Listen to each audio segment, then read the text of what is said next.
to be honest, just like kneecaps up. Okay. Yep, go. All right. The H. All right. So the second H in the S.H.O.T shooting system is the hip. All right, and the hip stands for starting the ball at the hip. All right, in our triple threat programs and series that we've talked about, we talk about starting the ball at our waist. All right, what happens is a lot of players have been taught, especially our women's basketball players and our girls basketball players, all right, even our younger basketball players, they're taught to start the ball here at this rack position. All right, if I start the ball here, notice what my shoulders are doing. They're tensing up. Okay, so if my shoulders are tense, it's going to be hard for me to extend up and through, right? Because I'm already, because of the extra tension that I'm adding on by shrugging my shoulders.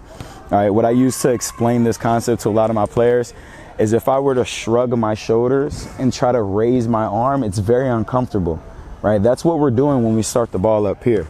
We already have this tension built up, and we're trying to fight against the tension. All right, an object in motion stays in motion. If we start it at the waist, we can use that momentum and that motion to get it up. Okay, all one motion. All right, so there's two key concepts when we talk about starting the ball at the hip. There's shooting it one motion and also the dip. So let's talk about one motion versus two motion shooting real quick. So one motion shooting means that the ball starts at the waist and it goes all one motion up.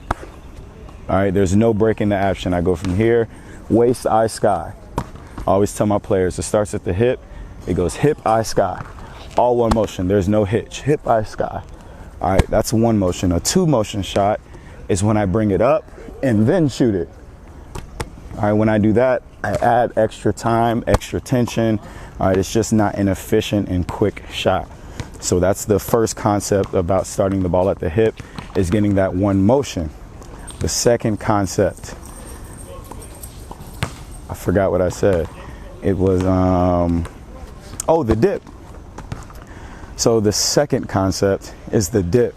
All right, a lot of coaches teach wherever you catch the ball, that's where you shoot it from. We literally just talked about if I start the shot right here, I'm adding tension, right? If I catch the ball and I'm trying to get the ball into my triple threat, I'm bringing it to my waist. So wouldn't it make sense to start all of my shots from the same spot to ensure that I have a consistent jump shot? That's why we have to start the ball at our hip. So we catch it, we bring the ball to our hip so we can get it all one motion up and through, okay? Like I said, when I start the ball at my hip, my shoulders are relaxed, and then I can go all one motion up rather than starting it here. And it's kind of funny, right? I go from triple threat, start it here and then shoot. That's not even an efficient motion, right? You gotta start it at the waist and go all one motion up. So that's the second H, which is starting it at the hip. And we started at the hip to make sure we have one motion when we shoot. It goes hip, eye, sky, all one motion. And the second key component to starting it at our hip is the dip. Every time we catch it, it comes to our hip to make sure that we can go all one motion. And that is the H, the second H in the S.H.O.T shooting system.